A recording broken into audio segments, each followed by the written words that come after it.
यहाँ से स्टार्ट करेंगे। विजन आईएएस के यहाँ पर टेस्ट नंबर 10 है, इसका पार्ट 2 देखेंगे। ठीक है, पार्ट 1 में हम लोग 50 क्वेश्चन देख चुके थे, यहाँ से पार्ट 2 में 51 से 100 क्वेश्चन को यहाँ पर डिस्कस करेंगे। राइट, और देखो यहाँ पर जो टॉपिक आता है, जैसे कि हमने यहाँ पर 50 क्वेश्चन को आपको बता दिया टॉपिक। राइट, क्वेश्चन इस टॉपिक पर, तो इसी 50 क्वेश्चन पे आप जैसे टॉपिक आ रहे हैं वो टॉपिक को लेकर अच्छे से आप तैयारी कर सकते हो। इनकी टेस्ट लगाने का सबसे अच्छा तरीका यही कि यहाँ पर जितने भी टॉपिक आते जा रहे हैं उन टॉपिक को आप जाके अपना स्टैटिक में क्लियर करते जाओ। ठीक है, जैसे कि आप एक दिन में 100 क्वेश्चन लगा रहे हो। ठीक है, तो उन 100 क्वेश्चनों में से कम नहीं तो 75 प्लस टॉपिक वहाँ पर होंगे। राइट, तो वो टॉपिक आपको डेली पढ़ने हो सकता है, इनके अच्छे से लिख के शॉर्ट्स में नोट बना सकते हो, पूरे के नहीं, जो चीज़ आपको आती है उसके नहीं, जो नहीं आती उसकी की पॉइंट कर करके थोड़ा सा नोट बनाते चलो, और लास्ट टाइम पे वही आप रिवीजन करोगे तो आप ये सब चीज़ें आपकी कवर होती जाएंगी। और ये सब बाकी सिलेबस पूरा दे रखा है, इसको भी आप कवर कर सकते हो। ठीक है, स्टार्ट करते हैं क्वेश्चन नंबर 51 से। 51 है, पंचायत चुनाव के विषय में निम्नलिखित कथन पर विचार करना है। पहला, पंचायतों के निर्वाचन नामावली की तैयारी और सभी चुनाव के संचालन की देखरेख, दिशा निर्देशन और नियंत्रण का कार्य राज्य निर्वाचन आयोग को सौंपा गया है। पहली बात यहाँ से करेक्ट है, क्योंकि आर्टिकल 243 का जो के है, ठीक है, के इसमें यहाँ पर भारतीय संविधान के ये प्रावधान किए गए कि यहाँ पर जो पंचायत के चुनाव है इसमें निर्वाचन नामावली की तैयारी और ग्राम पंचायतों के सभी चुनाव का संचालन, देखरेख, दिशा निर्देश और नियंत्रण का कार्य राज्य निर्वाचन आयोग द्वारा किया जाएगा। पहली बात सही है। सेकेंड, राज्य निर्वाचन के पास संविधान के प्रावधानों के अधीन रहते हुए पंचायतों के चुनाव संबंधित सभी मामले के लिए कानून बनाने का अधिकार होता है। सेकेंड बात भी यहाँ से करेक्ट है। ठीक है, दोनों बातें एकदम सही है। आंसर 51 का पूछे सही कौन सा होगा, तो सी।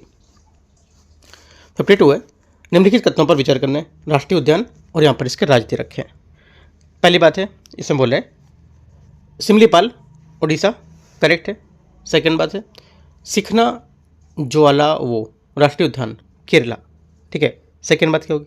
सेकंड बात यहाँ से गलत है, क्योंकि यहाँ पर सिखना जो ज्वालावो राष्ट्रीय उद्यान है ये केरल में नहीं बल्कि यहाँ पर असम में स्थित है। इसे मार्च 2025 में असम सरकार द्वारा राष्ट्रीय उद्यान घोषित किया गया, अभी न्यूज़ में था मार्च में, ठीक है। तो इसकी स्थिति की तरह बोडोलैंड प्रदेशिक क्षेत्र है असम का, वहाँ पर, तो ये असम होगा, केरल नहीं है यहाँ से इसका। अगला है एराविकुलम राष्ट्रीय उद्यान असम में, ठीक है। तीसरी बात क्या? तीसरी बात भी गलत है, क्योंकि एराविकुलम राष्ट्रीय उद्यान केरल के सुमार में स्थित है, यहाँ पर असम में नहीं है। ओनली वन करेक्ट है, ए यहाँ से आंसर हो जाएगा। ऐसे 53 है, निम्नलिखित पर विचार करना है। नगर निगम, नगर पंचायत, नगर पालिका, औद्योगिक नगर, इनमें से कितने या कौन से प्रकार संविधान द्वारा उल्लिखित नगर पालिकाओं के प्रकार होंगे? आंसर हो जाएगा 53 का करेक्ट आंसर यहाँ से। एक तो पहला नगर निगम, नगर पंचायत और यहाँ से नगर पालिका, तीनों यहाँ पर क्या है? नगर पालिकाओं के प्रकार हैं। ए यहाँ से करेक्ट आंसर है। 54 है, 54 है, निम्नलिखित में से कथनों पर विचार करना है।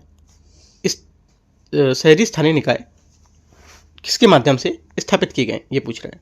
तो देखते हैं इसको 54 को। पहला नगर निगम राज्य सरकार के अधिनियम द्वारा किए गए थे, ठीक है। पहली बात क्या होगी? पहली बात करेक्ट है।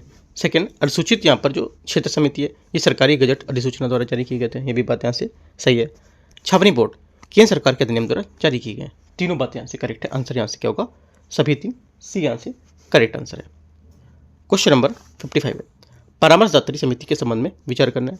ये समितियाँ सरकार की नीतियों और कार्यक्रम पर मंत्रियों और संसद के सदस्यों के बीच अनौपचारिक चर्चाओं के लिए एक मंच होते हैं। पहली बात, पहला स्टेटमेंट यहाँ से करेक्ट है, ठीक है। सेकंड बात है इनका गठन लोकसभा अध्यक्ष द्वारा किया जाता है। सेकंड बात भी यहाँ से गलत होगी इसकी, क्यों? क्योंकि इन समितियों का गठन संसदीय कार्य मंत्रालय द्वारा किया जाता है और इनकी संरचना, कार्य और प्रक्रिया संबंधित दिशा निर्देश सभी यहाँ पर जो होते हैं ये भी मंत्रालय तय करेगा, और ये मंत्रालय संसद सत्र के दौरान अंतर सत्र की अवधि में इसकी बैठकों के आयोजन की व्यवस्था भी करता है। ओनली वन करेक्ट है, ए। 56 है, भारतीय संसद में कौन सी समिति सदन की कार्यप्रणाली और कार्य संचालन संबंधित जो मामले हैं उसका विचार करती है तथा सदन नियमों में आवश्यक संशोधन के अतिरिक्त प्रावधानों की भी सिफारिश करती है? आंसर हो जाएगा 56 का, ये नियम समिति होती है। कौन सी होती है? नियम समिति, डी यहाँ से करेक्ट आंसर होगा, ठीक है। नियम समिति, ये समिति संसद की प्रक्रिया और कार्य संचालन संबंधित विषय का विचार करेगी और सदन के नियमों को आवश्यक संशोधन को लेकर के यहाँ पर प्रावधान की सिफारिश करती है, ठीक है। और लोकसभा में इस समिति में 15 सदस्य होते हैं, जिसमें लोकसभा अध्यक्ष पदेन अध्यक्ष होता है, और राज्यसभा में इस समिति के 16 सदस्य होते हैं, जिसमें उपराष्ट्रपति राज्यसभा का सभापति पदेन अध्यक्ष होता है, ठीक है, तो डी यहाँ से करेक्ट आंसर है।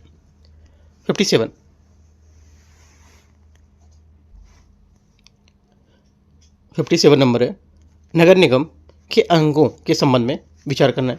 पहला, नगर निगम की परिषद की जो अध्यक्षता है महापौर करता है और इसका कार्यकारी प्रमुख होता है।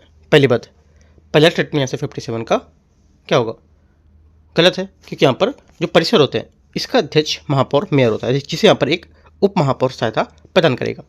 और यहाँ पर अधिकांश राज्यों में महापौर को एक वर्ग और नवीकरणीय कार्यकाल के लिए चुना जाता है। वह मूलतः एक प्रतीकात्मक और औपचारिक प्रमुख होता है। उसका मुख्य कार्य परिषद की बैठक की अध्यक्षता करना होता है। ठीक है, ये बात गलत होगी। स्थायी समितियों में गठन इसलिए किया जाता है क्योंकि यहाँ पर बड़ी आकार वाली परिषद का कार्य को सुचारू रूप से संचालित किया जा सके। सेकेंड बात यहाँ से करेक्ट है। तीसरा, नगर निगम आयुक्त की नियुक्ति राज्य सरकार द्वारा की जाती है और ये एक भारतीय प्रशासनिक सेवा IAS अधिकारी होता है। तीसरी बात यहाँ से करेक्ट है, क्योंकि यहाँ पर आपने अगर देखा होगा कि जो नगर निगम की वेबसाइट है, अगर जाओगे नगर निगम की वेबसाइट में तो वहाँ पर 2-3 लोगों की फोटो होती है। एक तो महापौर होगा, उनकी फोटो रहती है, ठीक है, उसी वेबसाइट पे पास में ऊपर जो इसको ओपन करोगे तो, और यहाँ पर एक जो IAS ऑफिसर होता है उसकी भी फोटो होती है, जो वहाँ पर वो नगर निगम आयुक्त के रूप में काम करता है, राइट। तो एक लोग, और यहाँ पर जो जिस स्टेट का आप देखोगे उस स्टेट का CM की फोटो होगी, तो 3 लोग की फोटो यहाँ पर होती है उसमें, और हो सकता है राज्यपाल की भी यहाँ पर फोटो हो, राइट। तो ये सब चीज़ें आज इनमें फोटो आपको देखने को मिलेगी। जैसे कि आप यूपी से हो तो यहाँ पर डालोगे ना, तो आपको यूपी वाले में देखने को मिलेगा कि जो CM जो कि आदित्यनाथ हैं, ठीक है, और वहाँ पे जो आपका जो IAS ऑफिसर उसका होगा वो, राइट, और वहाँ के जो महापौर होंगे वो, तो ऐसे सबके आपको देखने को मिलेगा, राइट। तो यहाँ से क्या होगा, 57 का जो आंसर हो जाएगा आंसर C करेक्ट आंसर है, केवल 2 और 3। 58 है, संसद की निम्नलिखित समिति पर विचार करना है। पहला, निजी सदस्य विधेयक और संकल्प समिति, सरकारी और स्वशासन पर समिति, संसदों की बैठक की अनुपस्थिति पर समिति। इनमें से कौन सी समितियां केवल लोकसभा में ही अस्तित्व में है? आंसर हो जाएगा 58 का एक तो पहला और एक तीसरा। सरकारी या स्वशासनों पर समिति ये लोकसभा में अस्तित्व में नहीं होगी, ठीक है, तो ये बात गलत हो जाएगी, क्योंकि यहाँ पर जो सरकारी आश्वासनों पर समिति है, ये समिति समय समय पर संसद के सदनों के मंत्रियों के द्वारा दिए गए जो आश्वासन है और वादे हैं उसके दायित्व की जांच करती है और ये रिपोर्ट करती है कि उन्हें किस हद तक पूरा करना है। लोकसभा में इसके 15 सदस्य होते हैं और राज्यसभा में 10 सदस्य होते हैं। इसका गठन 1953 में हुआ था, ठीक है, याद रखना है। तो 1-3 करेक्ट है, आंसर C यहाँ से सही है। क्वेश्चन 59 है, निम्नलिखित में से कौन सा अभियान भारतीय सेना द्वारा हाल ही में म्यांमार के भूकंप पीड़ित लोगों के लिए चिकित्सा सहायता के लिए प्रदान करने के लिए चलाया गया था?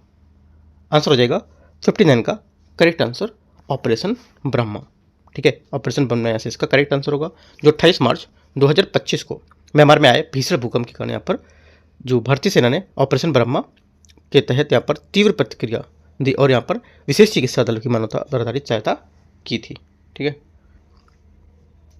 आगे क्वेश्चन देखते हैं 60 number. Question number 60। Question number 60 है, सार्वजनिक उपक्रम समिति के संबंध में विचार करना है। इसका गठन 1964 में संथानम समिति की सिफारिश के आधार पर किया गया था। पहली बात, पहला स्टेटमेंट यहाँ से 60 का क्या होगा, गलत है, क्योंकि यहाँ पर यह समिति 1964 में कृष्ण मेनन समिति की सिफारिश के आधार पर गठित की गई थी, न कि संथानम समिति। पहला गलत। दूसरा, यद्यपि इसके सदस्य संसद के दोनों सदनों में चुने जाते हैं, फिर भी इसका अध्यक्ष केवल लोकसभा में ही चुना जा सकता है। सेकेंड बात, ये भी सही है, ठीक है, बात एकदम सही बोला है। तीसरी बात है, यह समिति सार्वजनिक उपक्रम पर नियंत्रक और मालिका परीक्षक की रिपोर्ट की जांच करती है। तीसरी बात यहाँ से सही है, क्योंकि यहाँ पर यह समिति सार्वजनिक उपक्रम की रिपोर्ट और खातों की जांच करेगी, साथ ही नियंत्रक और मालिका परीक्षक का एक द्वारा सार्वजनिक उपक्रम की प्रस्तुत रिपोर्ट भी समीक्षा करेगी। 2 और 3 करेक्ट है, आंसर C सही पूछा है। 61 है, शहरी स्थानीय शासन व्यवस्था के संबंध में विचार करना है। शासन की व्यवस्था है उसके संबंध में विचार करना है। नगर पालिका के सभी सदस्य प्रत्यक्ष रूप से नगर पालिका क्षेत्र के लोगों के द्वारा चुने जाते हैं। पहली बात यहाँ से क्या है, गलत होगी, ठीक है। क्यों गलत है पहली बात, क्योंकि यहाँ पर नगर पालिका के अधिकांश सदस्य प्रत्यक्ष रूप से निर्वाचित होते हैं, आर्टिकल 243R का 1 के तहत, ठीक है। और नगर पालिका की सभी जो सीटें होती हैं उसमें नगर पालिका के क्षेत्र के सीमांकन किए गए जो निर्वाचन क्षेत्र है उसके प्रत्यक्ष चुनाव द्वारा भरी जाती है, ठीक है। तो पहली बात गलत हो गई। सेकेंड बात है, किसी विशेष राज्य में निर्वाचित राज्यसभा का सदस्य उस राज्य की किसी भी नगर पालिका का सदस्य हो सकता है। सेकेंड बात भी गलत है, क्योंकि यहाँ से राज्यसभा के राज्य विधान परिषद के सदस्य जो उस नगर पालिका क्षेत्र में मतदाता के रूप में पंजीकृत होते हैं वो, ठीक है, और नगर पालिका की समिति वार्ड समिति के छोड़कर यहाँ पर इसके अध्यक्ष को तो दोनों दूसरा भी गलत है, दोनों बातें गलत है, आंसर डी। क्वेश्चन नंबर 62 है, भारत में स्थानीय स्वशासन के संबंध में विचार करना है, कौन सी घटना सबसे पहले घटित हुई थी। आंसर हो जाएगा 62 का, ये सबसे पहले घटी थी यहाँ पर, ये भारत में प्रथम नगर निगम की स्थापना। ठीक है, भारत में 1688 में 1688 में प्रथम नगर निगम की स्थापना मद्रास, जो अब चेन्नई है, इसमें हुई थी। राइट, इसके बाद 1726 में बॉम्बे, अब मुंबई में, अब कलकत्ता, जो नगर निगम की स्थापना हुई थी। ठीक है, तो यहाँ से जो स्टेटमेंट होगा, ये स्टेटमेंट यहाँ से इसका पहला सी वाला करेक्ट हो जाएगा। ठीक है, लाहौर टिप्पण का जो प्रस्ताव था ये कब था, 1882 में था, इससे बहुत साल बाद था, है ना। और जो विकेंद्रीकरण है, विकेंद्रीकरण वाला यहाँ पर जो उसका मेंशन था 1907 में किया गया था ये। ठीक है, तो ये सब याद रखना है। और यहाँ पर जो छावनी अधिनियम है, ये कब था, छावनी अधिनियम बोल सकते हो आपकी अधिनियम, जो 1924 के आसपास। ठीक है, तो सबसे लास्ट में यही था। क्वेश्चन नंबर 63, जिला योजना समिति के संबंध में विचार करना है, देखते हैं उसको। पहली बात, पहला है जिला योजना समिति के बारे में, ये समिति जिले की पंचायतों और नगर पालिकाओं द्वारा तैयार की गई योजनाओं को समेकित करती है। पहली बात यहाँ से सही है, क्योंकि यहाँ पर आर्टिकल 243 का ZD, इसके तहत यहाँ पर संविधान के प्रावधान किया गया कि प्रत्येक राज्य में जिला स्तर पर एक जिला योजना समिति का गठन किया जाएगा। ये समिति का कार्य है जिला में जो पंचायत है उसके नगर पालिकाओं द्वारा तैयार की गई जो योजनाएं हैं उसमें समेकन करना और इसका संपूर्ण जिले में विकास करने के लिए इसे तैयार किया गया था। पहली बात सही है। सेकेंड, अंतिम रूप से तैयार विकास योजना का प्रारूप राज्यपाल को भेजा जाता है, जिसे राज्य विधानमंडल द्वारा समझ प्रस्तुत करने के लिए। सेकेंड बात होगी, सेकेंड बात यहाँ से गलत है, क्योंकि यहाँ पर प्रत्येक जिला योजना समिति का अध्यक्ष समिति का जो अनुशंसित विकास योजना है उसको राज्य सरकार को भेजता है, ये बात गलत हो जाएगी। ठीक है, राज्य सरकार को भेजता है, ना कि यहाँ पर राज्यपाल को। तो ओनली वन करेक्ट है, आंसर यहाँ से A 63 का करेक्ट हो जाएगा। अगर राज्य सरकार बोलता है तो इसका मतलब होता है कि हमारे जो स्टेट में गवर्नमेंट है उसके द्वारा जाएगा, ना कि राज्यपाल को। ठीक है, याद रखना है। तो आंसर यहाँ से एक करेक्ट होगा।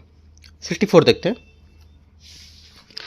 64 यहाँ से निम्नलिखित कथनों पर विचार करना है, 5वें अनुसूची वाले राज्य, 6ठे अनुसूची वाले राज्य और विशेष श्रेणी वाले राज्य, इनमें से संविधान के 9 जो भाग है उसमें प्रावधानों के उपयुक्त में से कितने क्षेत्र पर लागू किए जा सकते हैं। भाग 9 पर आंसर हो जाएगा इसका केवल एक पर लागू किया जा सकता है। किस पर? 5वें अनुसूची क्षेत्रों में निवास करने वाले लोगों को मुख्य धारा में लाने का उद्देश्य है कि संसद में संविधान के अनुच्छेद 243 का M4B, ठीक है, M4B, इसके तहत यहाँ पर अनुसूचित क्षेत्रों की जो पंचायत हैं इसके उपबंध अधिनियम 1996 जो पेशा है उसको पारित किया गया था, जिसके माध्यम से यहाँ पर संविधान में भाग 9 जो था उसमें 5वें सूची वाले क्षेत्रों के कुछ संशोधन के अपवाद को लेकर लागू किया गया था। तो ए यहाँ से इसका करेक्ट आंसर हो जाएगा। ठीक है, आगे क्वेश्चन देखते हैं 65 नंबर। राज्य वित्त आयोग के संबंध में विचार करना है। पहला, राज्य वित्त आयोग या राज्य का जो राज्यपाल है प्रत्येक 5 वर्षों के बाद पंचायतों के शहरी स्थानीय निकायों की वित्तीय स्थिति समीक्षा के लिए एक वित्त आयोग का गठन करेगा। पहली बात यहाँ से करेक्ट है, सही है। सेकेंड बात है, भारत के संविधान में आयोग की संरचना, उसके सदस्यों की आवश्यक योग्यताओं और उसके चयन की प्रक्रिया के प्रावधान किए गए। सेकेंड बात गलत होगी, क्योंकि यहाँ पर संविधान में आयोग की संरचना का स्पष्ट रूप से उल्लेख नहीं किया गया। इसमें यह कहा गया कि राज्य विधानमंडल आयोग की संरचना के उसके सदस्य हैं, उसकी आवश्यक योग्यताओं को उसकी चयन प्रक्रिया के आधार पर प्रावधान कर सकता है। तो ये बात गलत होगी। आंसर ओनली वन करेक्ट है, ये यहाँ से आंसर हो गया 65 का। 66 देखते हैं। 66 यहाँ से निम्नलिखित कथनों पर विचार करना है। ग्राम सभा शब्द को संविधान के परिभाषित किया गया है। पहली बात, पहला स्टेटमेंट यहाँ से इसका करेक्ट है, बात एकदम सही है, क्योंकि यहाँ पर ग्राम सभा को भारतीय संविधान के अनुच्छेद 243 का बी है उसमें यहाँ पर बताया गया, उसके अधिकारों को उल्लेख किया गया। और आर्टिकल 243 का ए में क्या है, ए में किया गया कि यहाँ पर विशेष रूप से जो 243 ए है ना, और 243 जो बी है इसमें ग्राम सभा को ऐसे निकाय के रूप में परिभाषित करता है जो पंचायत के क्षेत्र में किसी गांव की निर्वाचन जो नामावली प्रणाली है उसको पंजीकृत व्यक्ति भी शामिल करना। ठीक है, तो ये बात इसमें बताई गई है। सेकेंड बात है, ये पंचायत क्षेत्र के सभी वयस्क जनसंख्या से मिलकर बनी होती है। सेकेंड बात गलत है। ठीक है, क्योंकि क्योंकि यहाँ पर जो गाँव की यहाँ पर निर्वाचक नामावली पद्धति है, पंजीकरण है व्यक्ति, वो सब शामिल होते हैं, ना कि यहाँ पर इनकी जो वैश्य जनसंख्या है उनसे मिलकर बनेगी। ठीक है। और 243A में यह भी कहा गया है कि ग्राम सभा राज्य विधानमंडल द्वारा प्रदान किए गए जो अधिकार होते हैं उसके कार्यों को ग्रामीण स्तर पर निष्पादित भी कर सकती है। ओनली वन करेक्ट है, एक यहाँ से आंसर होगा। 67 है, निम्नलिखित पर विचार करना है। बलवंत राय मेहता समिति ने पंचायती राज संस्थाओं को संवैधानिक दर्जा देने की सिफारिश की थी। पहली बात यहाँ से स्टेटमेंट क्या होगा? पहला स्टेटमेंट यहाँ से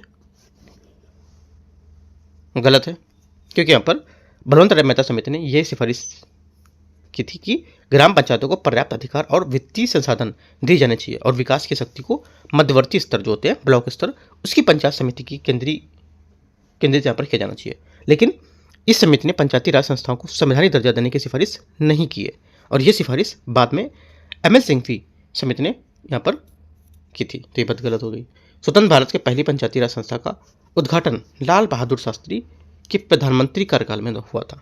सेकेंड बात होगी, सेकेंड बात भी गलत है, क्योंकि यहाँ पर राजस्थान में पहला पंचायती राज की स्थापना की थी। ये योजना अक्टूबर 1959 को नागौर जिले में प्रधानमंत्री जवाहरलाल नेहरू द्वारा की गई थी, ना कि लाल बहादुर शास्त्री द्वारा। जीवी के राव समिति विकास के नौकरशाहीकरण और पंचायती राज संस्थाओं में अलगाव को उजागर किया था। ये बात यहाँ से करेक्ट होगी। सिर्फ तीसरी बात यहाँ से सही है, तो आंसर क्या होगा? 67 का एक बात यहाँ से इसकी सही है। एक बात का मतलब ये नहीं कि सिर्फ पहला, मतलब तीनों स्टेटमेंट सिर्फ एक बात यहाँ से सही है इसकी। क्वेश्चन नंबर 68 है, निम्नलिखित पर विचार करना है। भारतीय संविधान में जो महिलाएं उसकी कुल सीटों की संख्या 1/3 से अधिक आरक्षण प्रावधान नहीं है। पहली बात, पहला स्टेटमेंट यहाँ से इसका क्या होगा? गलत है, क्योंकि यहाँ पर जो इस अधिनियम में यह प्रावधान किया जाता है कि कुल सीटों को कम से कम 1/3 हिस्सा महिलाओं के लिए आरक्षित किया जाएगा। SC ST की महिलाओं के लिए आरक्षित सीटें भी शामिल होंगी इसमें। इसके अतिरिक्त प्रत्येक स्तर पर पंचायतों के अध्यक्ष के पद को भी यहाँ पर कम से कम 1/3 पद महिलाओं के लिए आरक्षित किए जाएंगे। ठीक है, तो ये बात यहाँ से गलत है, बोला कि प्रावधान ऐसा नहीं था। सेकेंड बात, प्रत्येक स्तर पर पंचायतों के जो अध्यक्ष के पद है इसमें कुल संख्या में कम से कम 1/3 पद महिलाओं के लिए आरक्षित होंगे। सेकेंड बात यहाँ से सही है। वर्तमान में 21 राज्य और 2 संघ राज्य क्षेत्रों ने अपने संबंधित राज्य पंचायती को जो अधिनियम है उसके तहत महिलाओं के लिए पंचायत में 50% आरक्षण का प्रावधान किया है। तीसरी बात यहाँ से करेक्ट है। आंसर क्या होगा? आंसर हो जाएगा 2 और 3 सही है। पूछा क्या है सही कौन सा होगा? तो 67 का 68 का बी आंसर करेक्ट है, 2 और 3। 69 है, निम्नलिखित पर विचार करना है। सभी स्तरों में पंचायत अध्यक्ष के पद के लिए प्रत्यक्ष चुनाव, ठीक है, और मध्यवर्ती जो पंचायत है उसके लिए ग्राम पंचायत के अध्यक्ष का प्रतिनिधित्व करना और पंचायतों को वित्तीय अधिकार प्रदान करने से बोला है। कितने यहाँ पर प्रावधान? 73वें संविधान संशोधन अधिनियम 1992 के तहत अनिवार्य प्रावधान है।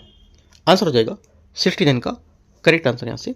एक तो पहली बात यहाँ से क्या होगी? देखो, तो 73वां जो संविधान संशोधन है इसमें 1992 के अंतर्गत अनिवार्य प्रावधान थे कि पंचायतों या जो ग्रामीण मध्यवर्ती और जिला स्तर उसकी सभी सीटों के लिए प्रत्यक्ष चुनाव कराना। ठीक है, प्रत्यक्ष चुनाव कराना, तो यहाँ से हो जाएगा इसमें चलो इसमें पॉइंट होगा तो देख लेंगे भी। और आगे क्या है? आगे यहाँ पर कि 73वें संविधान संशोधन में अंतर्गत महत्वपूर्ण वैकल्पिक स्वैच्छिक प्रावधान यहाँ पर दिए गए थे। ठीक है, और पंचायतों को वित्तीय अधिकार देना, राइट, पंचायतों को यहाँ पर जो वित्तीय अधिकार देना तीसरा पॉइंट है। इसमें क्या होगा? अर्थात उन्हें कर शुल्क, उपकर और फीस लगाने का एकत्र करने का उपयोग करने को लेकर यहाँ पर अधिकार देना, ये आंसर इसमें।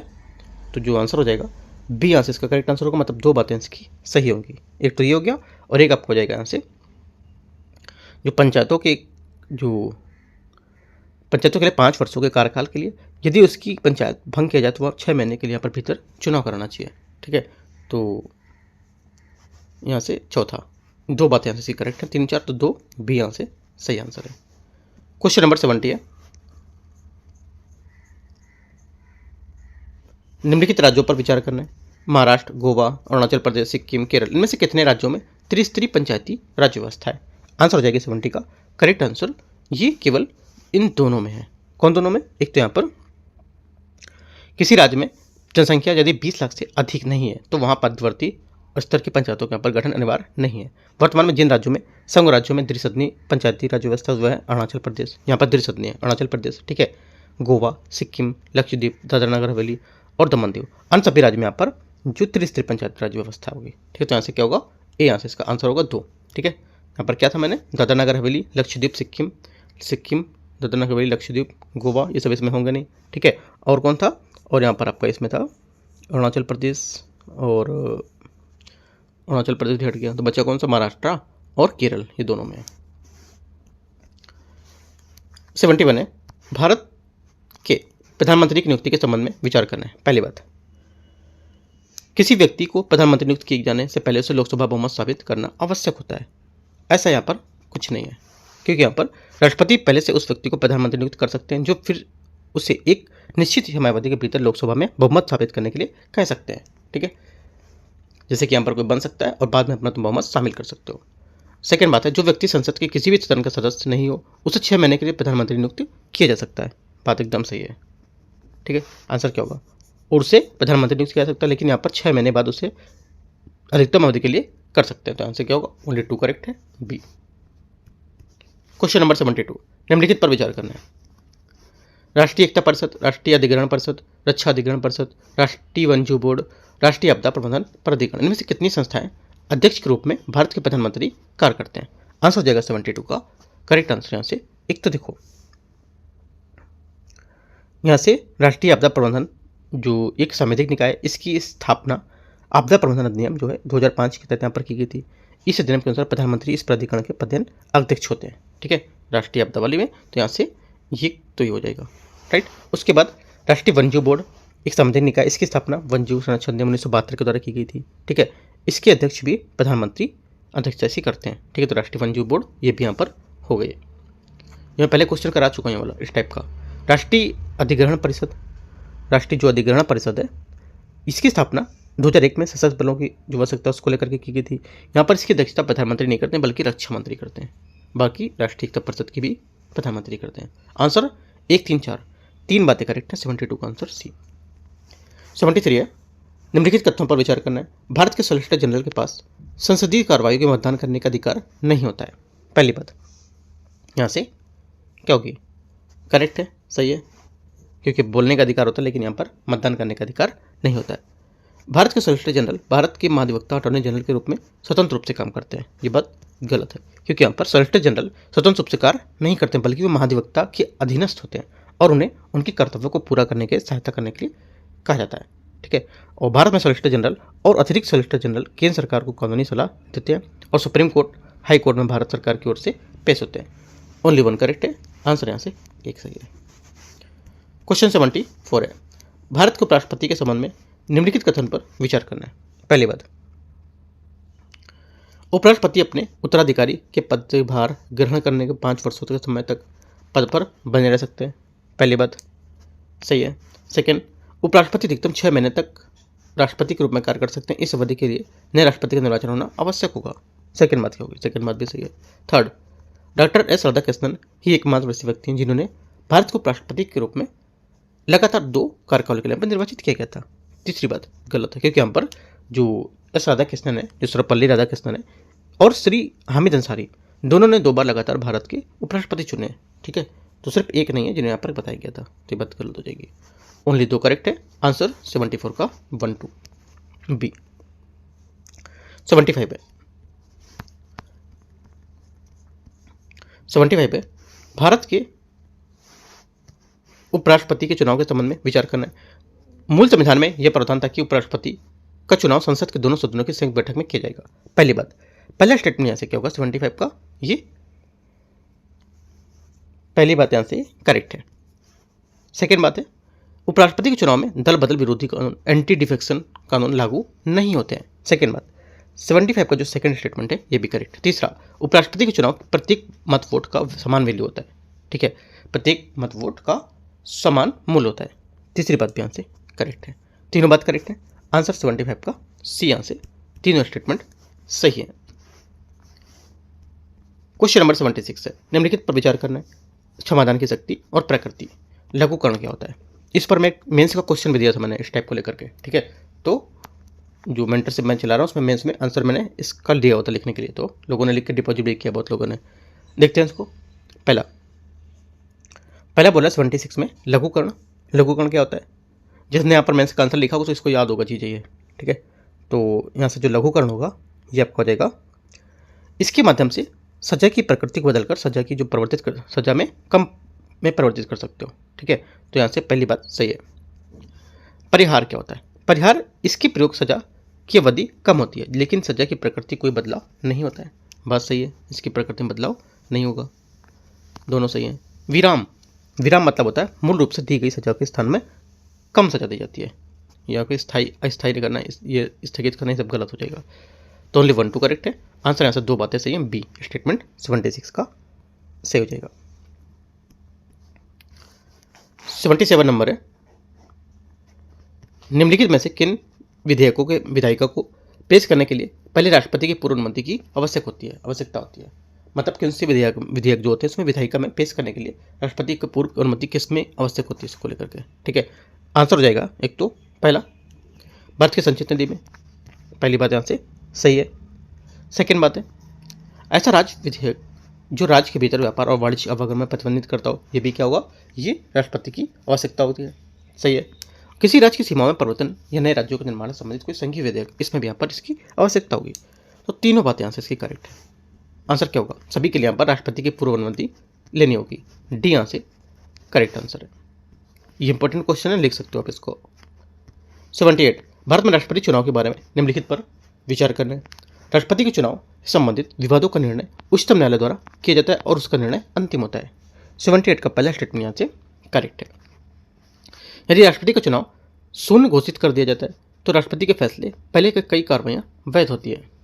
सेकेंड बात भी यहाँ पर करेक्ट, क्योंकि आर्टिकल जो 71 है इसका 2, इसमें यह वर्णित है कि राष्ट्रपति के रूप में निर्वाचित व्यक्ति के द्वारा दिए गए जो ऐसे निर्णय या कार्य केवल इसलिए यहाँ पर वैध नहीं होंगे क्योंकि यहाँ पर बाद में उच्चतम न्यायालय द्वारा चुनाव को शून्य घोषित कर दिया गया है।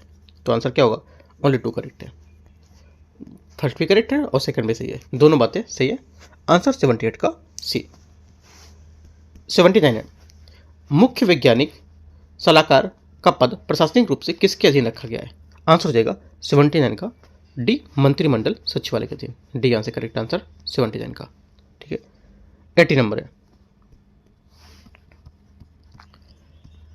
क्वेश्चन नंबर 80 है, भारत के महान्यायवादी के बारे में निम्नलिखित में से कौन सी बात गलत है, ठीक है। जो गलत स्टेटमेंट है देखते हैं इसको।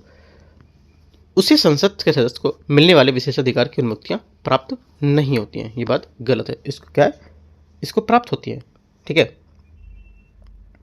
तो यहाँ से ये स्टेटमेंट इसका गलत होगा। क्वेश्चन नंबर 81, भारतीय संविधान में निम्नलिखित में से संशोधन में कौन सा एक राष्ट्रपति को किसी भी मामले में केंद्रीय मंत्रिपरिषद पुनर्विचार के लिए वापस भेज सकने का अधिकार हो सकता है। आंसर हो जाएगा 81 का एक तो 44वां संविधान संशोधन अधिनियम, ये ठीक है।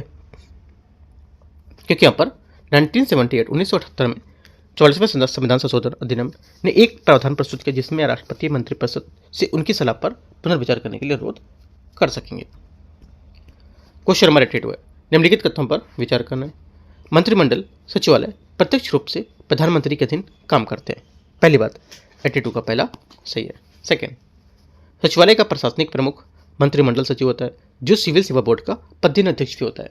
सेकेंड बात भी यहाँ से करेक्ट है।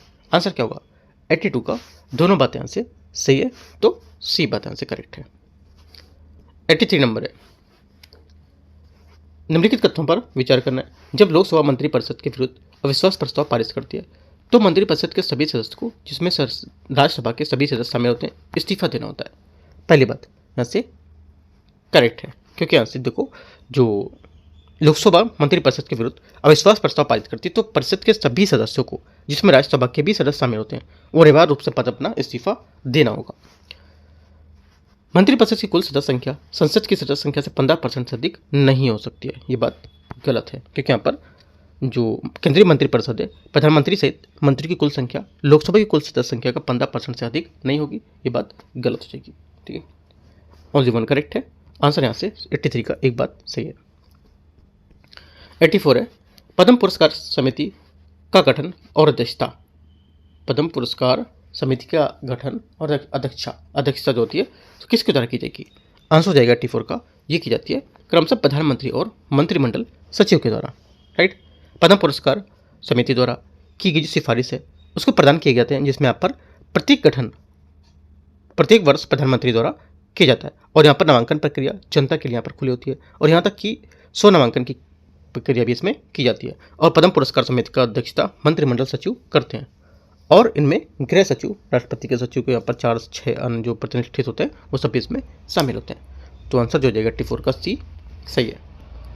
85 नंबर है, भारत में उप प्रधानमंत्री के बारे में निम्नलिखित पर विचार करना है। पहला, प्रधानमंत्री उप प्रधानमंत्री का पद उल्लेख नहीं है। संविधान में उप प्रधानमंत्री का पद का उल्लेख नहीं है। पहली बात, 85 का जो पहला स्टेटमेंट है ये यहाँ से सही है क्योंकि यहाँ पर इसका उल्लेख नहीं किया गया। भारत के संविधान में उप प्रधानमंत्री पद का उल्लेख नहीं है और ये राजनीतिक या प्रशासनिक पद नाम है, न कि संवैधानिक या सांविधिक पद। इसका उपयोग वरिष्ठ कैबिनेट मंत्री आमतौर पर गृह या वित्त मंत्री को वरिष्ठता और राजनीतिक जो दर्जा देने के लिए यहाँ पर प्रयोग करते हैं।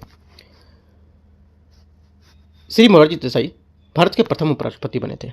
सेकेंड बात गलत क्योंकि यहाँ पर यह बात गलत होगी क्योंकि यहाँ पर इनकी उत्पत्ति प्रधानमंत्री के पद से मानी जाती है जिसे स्वतंत्रता के बाद 1947 में नियुक्त किया गया था और सरदार वल्लभ भाई पटेल भारत के पहले उप प्रधानमंत्री बने थे। ठीक है, उन्हें गृह मंत्री होने के साथ साथ यहाँ पर 1947 से 50 तक इस पद पे संभाला था। ओनली वन करेक्ट है, आंसर यहाँ से 85 का ए सही है। 86 नंबर है, निम्नलिखित में से किस पदाधिकारी को सरकार का मुख्य सचेतक भी कहा जाता है? आंसर हो जाएगा 86 का करेक्ट आंसर संसदीय कार्य मंत्री, सी यहाँ से 86 का करेक्ट आंसर है। क्वेश्चन नंबर 87 है, 87 नंबर, निम्नलिखित पर विचार करना है। कथन 1, कथन 2, राज्यपाल के पास राष्ट्रपति शासन लागू करने की हेतु सिफारिश करने का विवेकाधिकार होता है। पहली बात स्टेटमेंट यहाँ से इसकी करेक्ट है, सही बोला है। दूसरा, भारत के संविधान के अनुसार कुछ मामले में राज्यपाल राज्य की मंत्रिपरिषद के परामर्श से स्वतंत्र रूप से काम कर सकता है। सेकंड बात क्या होगी? सेकंड बात भी यहाँ से इसकी सही है, दोनों सही है। आंसर यहाँ से ए स्टेटमेंट इसका करेक्ट है 87 का। 88 नंबर है, भारत की सरकार द्वारा निम्नलिखित विभागों पर विचार कीजिए। पहला, निवेश और लोक परिसंपत्ति प्रबंधन विभाग, भारी उद्योग विभाग, आर्थिक मामलों का विभाग और उद्योग संवर्धन और आंतरिक विभाग। इसमें से भारत सरकार के उपयुक्त विभागों में से कितने वाणिज्य और उद्योग मंत्रालय के अंतर्गत आते हैं? आंसर हो जाएगा 88 का करेक्ट आंसर, सिर्फ एक यहाँ से इसका करेक्ट आंसर होगा। कौन कौन सा?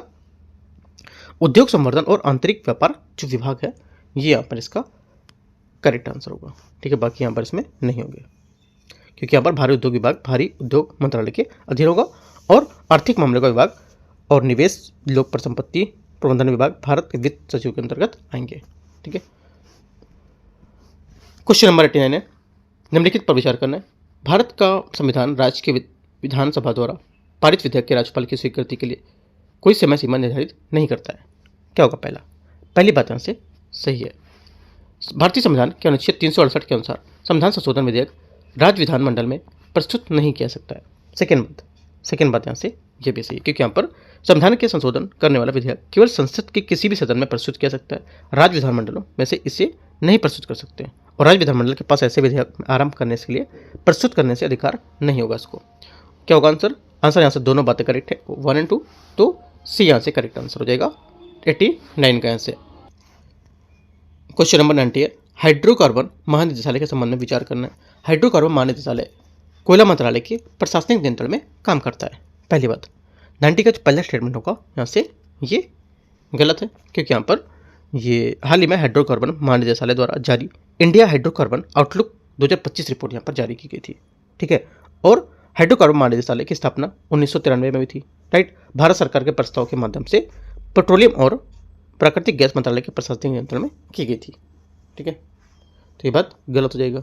सेकेंड, ये कोल बेड मीथेन नीति कार्यान्वयन के लिए एक नोडल एजेंसी होगी। ये बात सही है क्योंकि पेट्रोलियम एवं प्राकृतिक गैस मंत्रालय की ओर से नई इन्वेंशन लाइसेंसिंग नीति कोल बेड मीथेन नीति का कार्यान्वयन करेगी और पेट्रोलियम एवं प्राकृतिक गैस को अन्वेषण रणनीति के उत्पाद के लिए नीतियों पर सलाह देना होता है। तो ओनली 2 करेक्ट है, बी।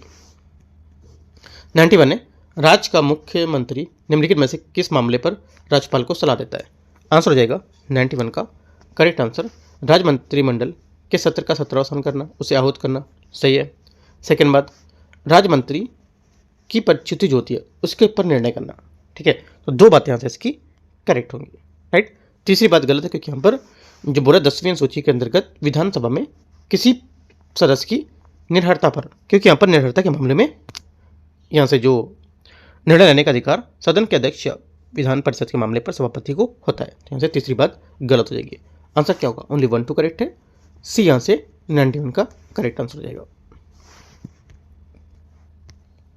92 नंबर है, एक ही व्यक्ति 2 या 2 से अधिक राज्यों को राज्यपाल नियुक्त किया जाता है। पहली बात यहाँ से सही है, ठीक है, क्योंकि यहाँ पर अधिनियम भारतीय जो संविधान है उसमें आर्टिकल जो अधिनियम में नहीं आर्टिकल में कहा गया कि आर्टिकल 153 के अनुसार प्रत्येक राज्य के जो एक राज्यपाल होगा, और 1956 में 7वें संविधान संशोधन अधिनियम के तहत यहाँ पर इसे एक ही व्यक्ति जो 2 से अधिक जो राज्य है उसके तहत यहाँ पर इसमें ये सुविधा प्रदान की जाएगी, ठीक है। कौन से अधिनियम के तहत? जैसे कि 7वें अधिनियम, ठीक है, कौन सा? 1956 के, और आर्टिकल को लेकर के 153 में यहाँ पर इसके तहत एक राज्यपाल होगा, ये बात बताई गई है। तो दोनों चीज़ें आपको यहाँ से याद रखनी है, ठीक है, कौन सा आर्टिकल यूज हो रहा है और कौन सा यहाँ पर संविधान संशोधन हो रहा है। तो पहली बात क्या है? सही है। सेकंड, मंत्रिपरिषद की संख्या राज्य की कुल विधानसभा के सदस्य संख्या से 15% से अधिक नहीं होगी। सेकंड बात होगी, सेकंड बात यहाँ से करेक्ट है। ये 91वें संविधान संशोधन अधिनियम 2003 में यहाँ पर बात बताई गई थी। आपसे ऐसे मैचिंग करने को भी देगा कि सब पते कब बताई गई थी, तो लिख सकते हो ये 91वें संविधान संशोधन 2003 में बताई गई थी, ठीक है। अगला, प्रत्येक आम चुनाव के बाद पहले सत्र की शुरुआत राज्यपाल राज्य विधानमंडल को संबोधित करेगा। तीसरी बात यहाँ से गलत, क्योंकि यहाँ पर जो अनुच्छेद जो है 176 के अनुसार राज्यपाल प्रत्येक आम चुनाव के पहले सत्र की शुरुआत जो, और पहले यहाँ पर प्रत्येक सत्र से शुरुआत में राज्यपाल विधानमंडल को संबोधित करते हैं। ये प्रावधान 1949 की संविधान सभा द्वारा तैयार किए गए मूल संविधान का हिस्सा था, ठीक है। तो ये बात गलत होगा, इसमें ओनली 1 2 करेक्ट है। आंसर 92 का बी यहाँ से दो बातें इसकी क्या हो जाएंगी? यहाँ से करेक्ट हो जाएंगी। आगे देखते हैं क्वेश्चन 93 नंबर क्वेश्चन को देखते हैं। यहाँ से कितना है? 93 नंबर है, राज्य के राज्यपाल के संबंध में विचार करना है। उसे राष्ट्रपति द्वारा किसी भी समय हटाया जा सकता है। पहली बात, पहला स्टेटमेंट यहाँ से इसका क्या होगा? करेक्ट है, क्योंकि उसे राष्ट्रपति द्वारा हटाया जा सकता है, और संविधान में ऐसा कोई आधार यहाँ पर नहीं दिया गया जिससे राष्ट्रपति राज्यपाल को हटा सके। मतलब यहाँ पर जो उच्चतम न्यायालय उसने यह निर्णय दिया था कि राष्ट्रपति के प्रसाद पढ़ना यहाँ पर न्योचित नहीं है, लेकिन राज्यपाल के पास कार्यकाल जो कार्यालय है उसकी कोई सुरक्षा नहीं होती, और ना ही उसका कोई यहाँ पर निश्चित कार्यकाल होता है, ठीक है। तो पहली बात यहाँ से इसमें सही मानी जाएगी। सेकेंड, वह 5 वर्ष की अवधि के बाद पद पर नहीं रह सकता है। ये बात गलत है, ठीक है। वो 5 वर्ष की अवधि के बाद भी यहाँ पर हो सकता है, राइट। तीसरा, संविधान में ऐसा कोई आधार नहीं दिया गया कि जिसके आधार पर राष्ट्रपति राज्यपाल को हटा सके। बात सही है, क्योंकि ऐसा कोई आधार यहाँ पर इसमें नहीं दे रखा है। तो 1 और 3 बात इसकी करेक्ट है। अच्छा क्वेश्चन है। आंसर यहाँ से 93 का डी यहाँ से करेक्ट होगा, 1 और 3। 94 नंबर क्वेश्चन है, निम्नलिखित पर विचार करने कथन 1 कथन 2। राज्य की माध्यमिकता को उसी रीति से हटाया जाता है जिसे उच्च न्यायालय के न्यायाधीश को हटाया जाता है। पहली बात यहाँ से क्या होगी? पहला स्टेटमेंट यहाँ से इसका गलत है। सेकंड,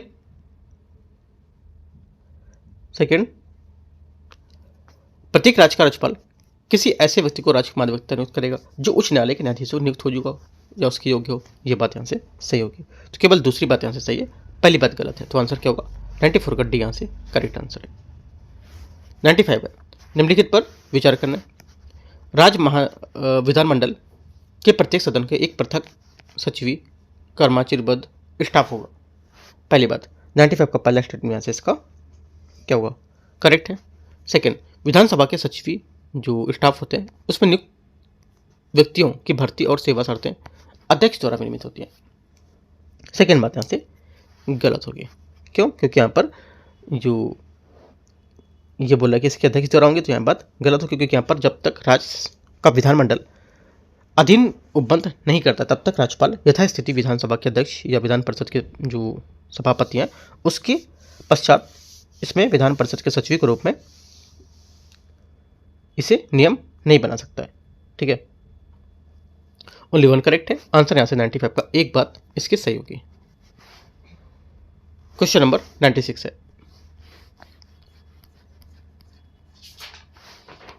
निम्नलिखित में से किस स्थिति में राज्यपाल के लिए विधेयक को राष्ट्रपति के विचारार्थ सुरक्षित रखना संवैधानिक रूप से अनिवार्य हो जाता है? आंसर हो जाएगा 96 का करेक्ट आंसर, जब कोई विधेयक राज्य के उच्च न्यायालय की स्थिति संकट में डालता है तब। डी आंसर क्या होगा? इसका करेक्ट आंसर होगा।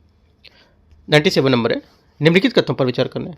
भारत के संविधान का अनुच्छेद 77 77 भारत सरकार के कार्यों के आवंटन से संबंधित है। पहली बात यहाँ से सही है। सेकंड, मंत्रालय विभाग भारत के प्रधानमंत्री द्वारा सृजित किए गए हैं। ये बात गलत है, क्योंकि भारत सरकार के मंत्रालय विभाग प्रधानमंत्री की सलाह पर राष्ट्रपति द्वारा सृजित किए जाते हैं। ये बात गलत होगी। ओनली वन करेक्ट है, ए यहाँ से आंसर है। 98 नंबर है, निम्नलिखित कार्यों पर विचार करना है। भारतीय मानक ब्यूरो अधिनियम 2016 का कार्यान्वयन, पैक की गई यहाँ पर वस्तुओं का विनिमय, इनमें से पूरा कितने कार्य जो है उपभोक्ता मामले विभाग के द्वारा किए जाते हैं। आंसर हो जाएगा 98 का करेक्ट आंसर यहाँ से। एक तो ये वाला पहला, पैक की गई वस्तु का अधिनियम, और माप और तौल की जो मानक विधिक विज्ञान है ये भी, और यहाँ पर आवश्यक वस्तु की कीमत उपलब्धता निगरानी, ये भी चारों बातें यहाँ से करेक्ट है। आंसर हो जाएगा डी यहाँ से 98 का करेक्ट आंसर होगा। 99 नंबर है, किसी राज्य के राज्यपाल के संबंध में विचार करना है। न्यायालयों की मंत्रियों द्वारा राज्यपाल को दी गई सलाह की जांच करने का अधिकार होता है। पहली बात यहाँ से 99 का स्टेटमेंट गलत होगा, क्योंकि यहाँ पर न्यायालय में जांच नहीं की जाएगी, है ना। क्या मंत्रियों के यहाँ पर राज्यपाल की कोई सलाह दी है, और यदि यहाँ पर दी है तो क्या दी है, तो यहाँ से ये बात गलत होगी इसकी, ठीक है। तो यहाँ पर जांच करने का अधिकार नहीं होगा इसे, राइट। सेकेंड, राज्य के राज्यपाल के विरुद्ध उसकी पदावधि के दौरान किसी भी न्यायालय में न तो दंडिक और न ही दीवानी कार्रवाइयाँ शुरू की जा सकती हैं। सेकेंड बात यहाँ से क्या होगी, ये भी गलत है, क्योंकि यहाँ पर जो राज्यपाल के विरुद्ध उसकी जो व्यक्तिगत हैसियत है उसमें की गई जो कार्रवाई होती है, उसके लिए दीवानी कार्रवाई शुरू करने से पहले 2 महीने की पूर्व सूचना देना आवश्यक होता है, ठीक है। तो यह बात गलत होगी इसकी। आंसर क्या होगा, दोनों बातें गलत है। 99 का आंसर डी यहाँ से करेक्ट है। क्वेश्चन नंबर लास्ट है 100 नंबर, भारत में राज्य के सार्वजनिक सरकारी जो विश्वविद्यालय कुलाधिपति है उसका पद किसके पास होता है। आंसर हो जाएगा 100 का बी, राज्य का राज्यपाल है उसके पास होगा। बी यहाँ से क्या होगा 100 का करेक्ट आंसर हो जाएगा, ठीक है। तो इस टाइप से यहाँ पर जो टेस्ट नंबर आपका विजन है, इसका टेस्ट नंबर कौन सा है, 10वां, ठीक है।